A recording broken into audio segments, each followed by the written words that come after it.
This is the North Tower of the World Trade Center, seen from the north side on September 11, 2001. Just as it starts to fall, there are massive ejections of material at about the 98th floor. Many of us believe these are blasts from explosions that destroy the core columns, allowing the building to fall. However, those who accept the official government story claim we are merely seeing dust and smoke being pushed out the windows as a result of collapsing floors. It is hard to resolve this dispute directly because the core columns are not directly visible. Nearly hidden by all the spectacular ejections, one small focused jet of material has special significance. This little puff is not coming out of the window at all, but out of the corner of the building.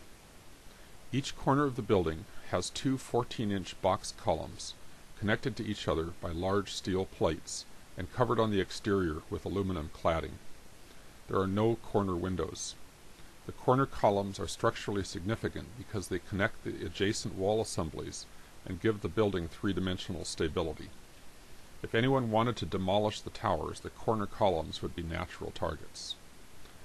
The fact that a jet-like puff emerges from the corner of the building is evidence in itself of an explosive charge, but there's more.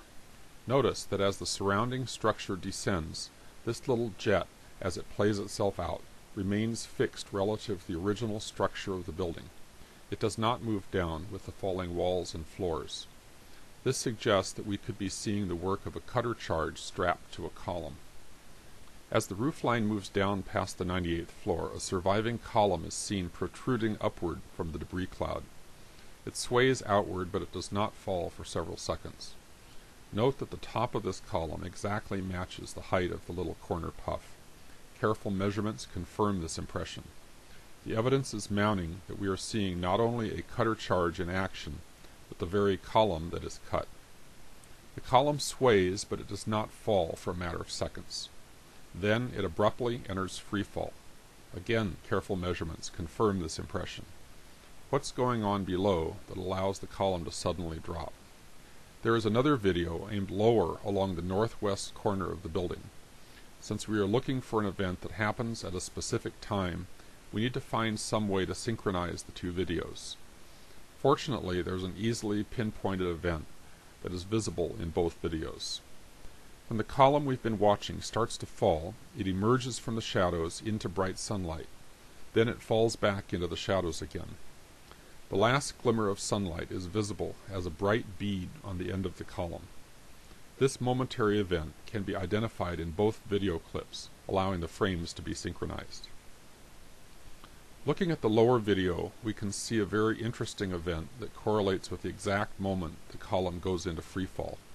Another focused jet cutting through the corner of the building. In fact, several ejections are clustered on the corner within a fraction of a second of each other. The hypothesis that we are looking at ejections of dust and smoke as a result of collapse is no longer viable. These events are helping to cause the collapse. It is clear that the focused corner jets are capable of cutting through steel. If what we are seeing is an example of explosive charges cutting through steel columns, then it is clear that explosives were used in the building. Once we recognize explosives were used, we can see the entire event through new eyes.